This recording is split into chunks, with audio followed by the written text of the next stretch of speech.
Day 93. Right now it is a Friday night, super busy day. And if you're new to this, I talk about what I do every day. This series is just me documenting myself, building my business. And the business model is LBO's leverage buyout, aka QLA, basically buying businesses using debt or aka leverage. So leverage buyout. This thing needs to stop shaking.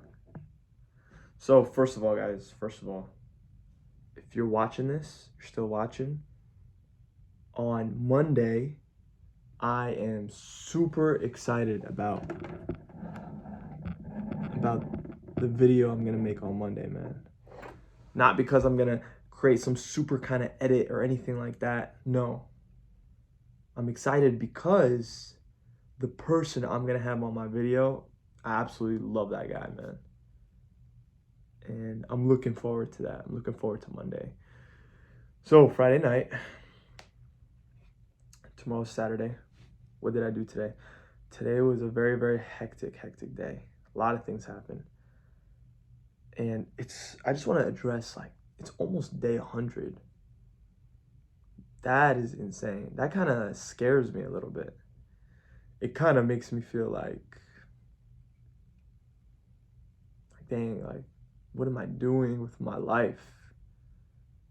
100 days and you haven't accomplished what you said you want to accomplish. Just like I really want to buy. Maybe I set my goals like extremely, extremely high, but I don't care. I'm not gonna fix it. I'm gonna keep going the way I'm doing it. And the reason why is because I'm getting clues and hints of, like, okay, this is working. Like little, like, subtle sparks of life, which I'll get into right now. So basically today, guys, I woke up somewhere around 7 or 8 a.m. And in the morning, I had a meeting with one of my board members. And we had like a 30-minute conversation. We were talking about deal flow and different ways of conducting deal flow, as well as industry conferences going on within my industry. So great way to like network, things like that.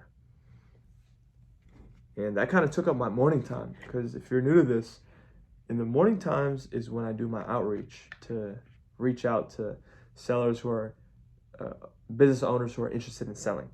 And also, just to recap, I mentioned this in almost every single one of my videos, but I'll say it again real quick. The steps are 3 steps, right? You build a board of directors, you find the deal, and then you get the financing. So right now we're on step 2. We're finding sellers. And it's kind of interesting, like almost every single day in the past week, I've been talking with sellers, interested sellers, people who are actually interested in selling. And not just, like, I almost don't even count the people who are interested in selling their small business. Like if it's too small, we're hitting a certain criteria, guys. Ideally, we need to find at least 500,000 in EBITDA, aka profit. So they need to make at least $500,000 a year in profit, all the way up to 1.5 million in profit. That's the kind of ideal kind of target that we'll be looking for. And I had the meeting in the morning, and that took up all my time for outreach. So I got to work because I have a sales job. I got to work, and I was so worried all day. Like, man, how am I going to do my outreach? What should I do? How can I do it? Like, I don't want to miss today. Because you can't look at it from a 7-day kind of period for outreach.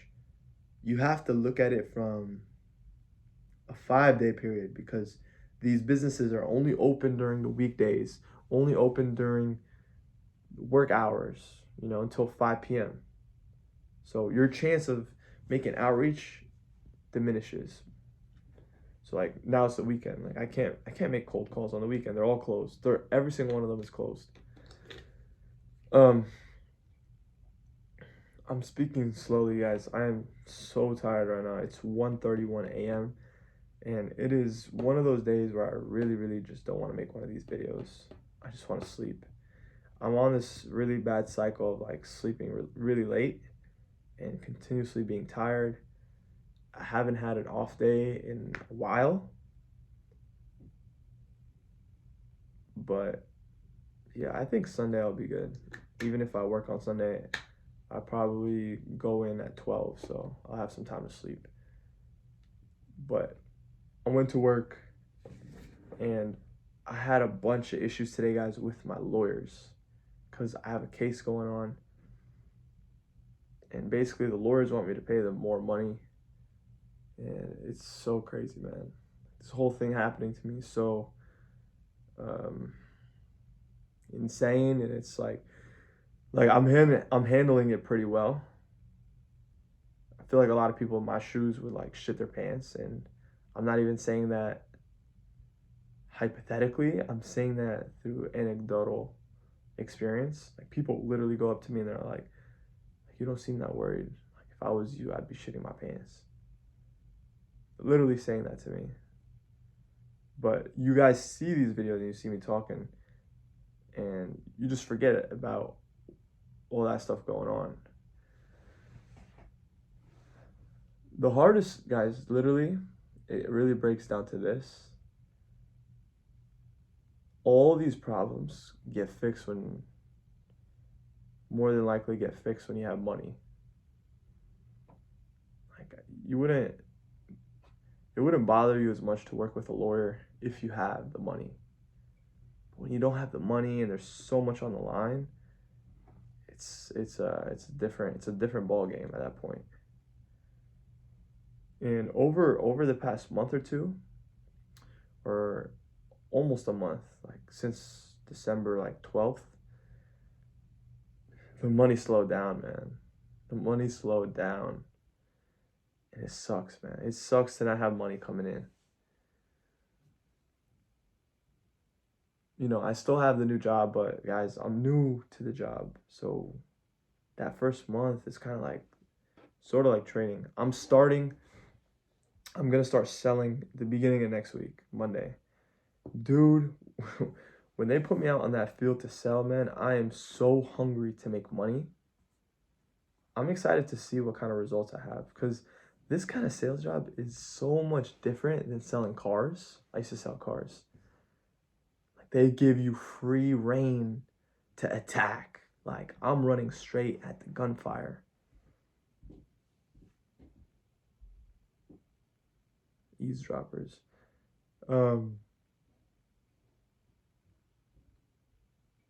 But yeah, can't wait to start selling. Can't wait to start having money come in. So I had a bunch of issues with my lawyer. I literally, guys, I had a chance to hit some outreach, and then that's when I had to deal with the lawyers. It took probably half an hour to an hour to deal with them. And then after that, I had to go to their office to drop off some money. And like, dude, guys, I'm not filthy rich. Like, it's insane, man. Guys, you need to have money. Look, at the end of the day, like, you stress out over things you cannot control. When you don't have money, you can't control much. So you're gonna be stressing out all the time if you don't have money. I'm almost like always angry now. It's like angry at the world for being broke. But I'm tired of talking about it, man. I need some goddamn results. So, anyways, back to my day. Dealt with the lawyers. Keep in mind, this is in between me being at work.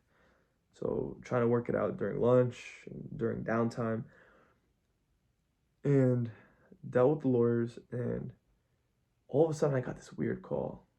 And it was from a certain area code of businesses that I was reaching out to. And guys, it was a very, very motivated seller. Did I talk about the other one? Yeah, I talked about the other one yesterday. Guys, every day there's a new seller. It's insane. Today I spoke with 2 interested sellers. One of them literally called me off of like an email I sent. And the second one was someone I cold called. But they didn't seem like they were motivated. The ones I called, they seemed very, very skeptical about who I was. They're like, send me an email first. They wouldn't even give me like any information about them at all. Nothing. But I need to hit the follow-up. So For example, the person who might not seem very interested because I seem like a scam, I guess, because cold calls seem like scams, guys. You need to follow up with these people. But yeah, right now I'd say we have a solid like 3 to 5 motivated sellers versus like 20 to 30 like interested sellers. And that's the idea of a prospect versus a suspect, which I've delved into previously. So yeah, I did like 15 to 20 cold calls today, guys. I usually do about 50. I only did 15. And that's because the time I had allocated for my offense was split today, guys, between the board member I spoke to in the morning, between the lady who called me back off of the email, like I mentioned, and then me actually doing outreach. That took up all my time. And then after that, here's the interesting part. I went boxing, guys. Today was the first time I went boxing in over like 2 weeks, I think. And when I got there, they were like, "Oh, like we were all wondering, like we thought you quit, like we thought you were never gonna come back." And that like pissed me off. I was like, "Wow." I guess it happens all the time, but it's like, man, like I'm trying to get better. I'm trying to learn how to fight. I need to. I not only I want to, but I literally have to. I need to. I really didn't want to. And guys, when it comes to boxing, it takes up so much of my time. Every time I go, it's like a 4 or 5 hour window of my day gone like that. Like today, I probably spent between 5:30 to 9:30 or 10. That whole time period, boxing. Isn't that crazy? So today I didn't do any email outreach or LinkedIn because I usually do that after work. Spend up all my time. And then after that, I had some personal things I had to take care of, and now it's 1:39 a.m. and here we are. So something interesting today, guys, that you guys probably would find this interesting. One of my coworkers who recently got let go or fired, he actually drives a motorcycle. So if you guys think driving a motorcycle is cool, I understand. But we were literally talking about this. This is insane. Like last week, I think it was like a week ago, we were talking about him driving a motorcycle, and he was like, "It's so cool. I love it." Like he was asking me, like, "McDad, why don't you drive a motorcycle?" I was like, like the risk versus reward, I just don't really see it. And if I actually crash into someone, like they have zero impact versus me, like I have an insane impact. Like, I just don't see. Like I think it's really cool. I would love to do it, but I know I'd be crazy if I drove a motorcycle. Like I wouldn't get an insane motorcycle to drive the speed limit. Like I would be insane on a motorcycle. So I'm not gonna do that to myself. I just won't position myself in the wrong way. And he was like, "Oh no, I don't think so. You should get it for this, this, and that reason." So a couple days later, guys, he gets in a motorcycle accident.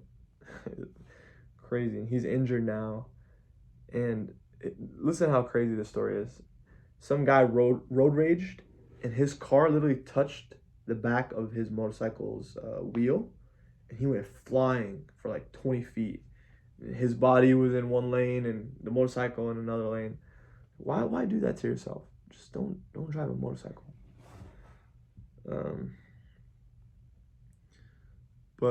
Yeah, guys, I think I'm gonna end it here. I usually read I've been trying to read the comments after every video, but it is too late. And the way I'm going right now, I'm gonna sleep at 3 a.m. So I'm gonna end it here. Peace.